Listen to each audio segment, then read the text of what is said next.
kapuso at makauban na usa ka flower shop owner nga si Steffi Cebuco ug sayro nato ang ilahang pagpaningkamot isip florist dinhi sa Davao City. May mudag Ma'am Steffi ug welcome diri sa At Home with GMA Regional TV. How are you po? Good morning pod, attorney. Maayo man pod. Ma'am, pila na ba mo katuig sa business isip usa ka florist? Nag-start mi og paninda year 2008. That was the time nga wala pa gid mi pesto, laray lang amo ang kanang paninda. Kumbaga baldi-baldi lang tong una, attorney. And then during pandemic time tong COVID, nangusog mi nga magkuha gid mi og kanang shop, which is mao na ni karon. Year 2008 mi nagsugod og tinda until now. Nagpadayon gyapon mi sa amo ang business po.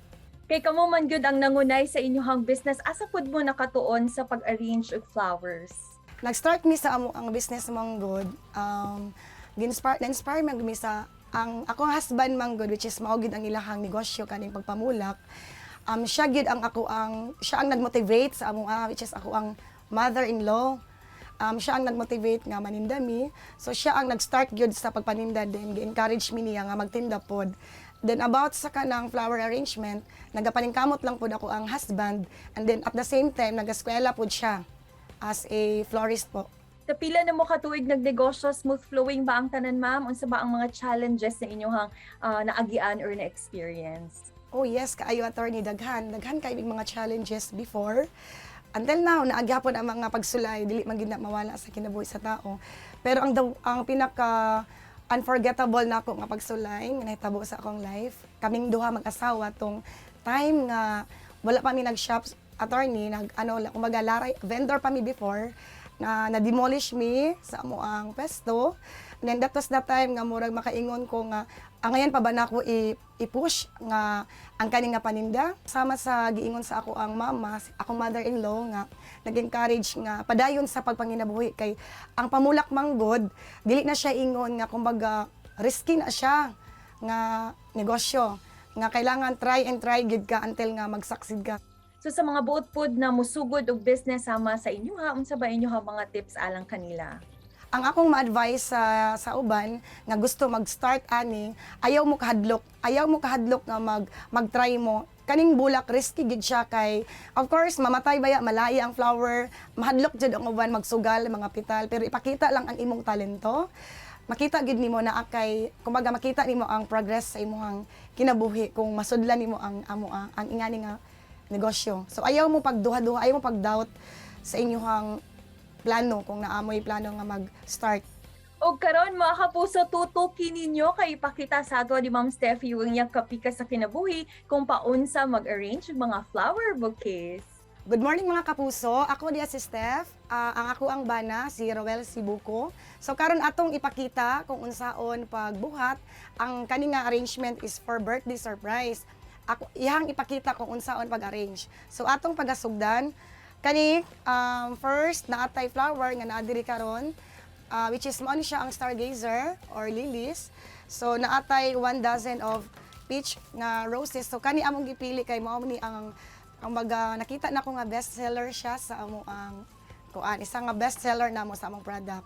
So karon atong sugdan ang pag-arrange. Ato ang pagabutangan og rosal kay ang uban nagapangutana kanang dili sila ganahan og dahon, pero pinaka-importante gid siya kay kani mao ni silbi nga nagahatag og kumbaga kanang bulky ang flower.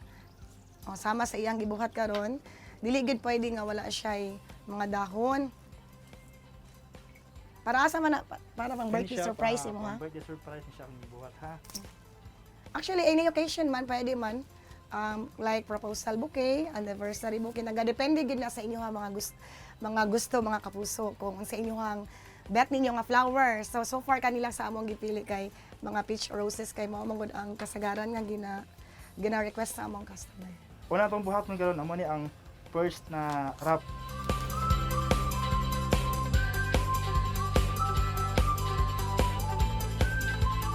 Kining sa ka-bouquet dapat nagitay mga usually pag premium bouquet is ang ginagamit ng pag-wrap is 6 to 7 wrapper.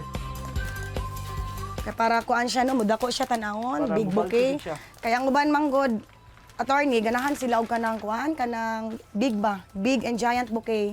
So mao ni ang ginabuhat, isa sa iyang mga tip ang pag-wrap niya is mga ipadako Kay mao ni ang ganahan sa mga customer. Bisan pa man 1 dozen lang siya or 1 piece lilium, pero dako siya tanawan pag mahuman ni tanawan ninyo. So manatag wrapping, manatag ribbon, di ba? Nakita na to. So umputan tag filler kay ang filler man gud mo ni maka buhay na buhay tan-awon pag mabutangan sa diri sa bouquet.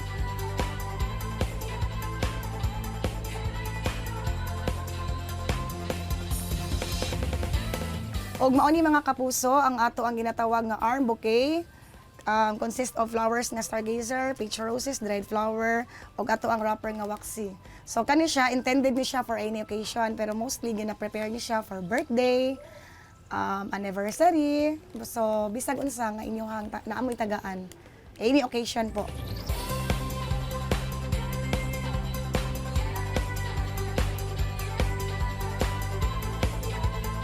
Wow, go po kayo ang inyong flower arrangement, Sir Ruel ug Ma'am Steffi. Murag andam na kayo ko nga mudawat ana.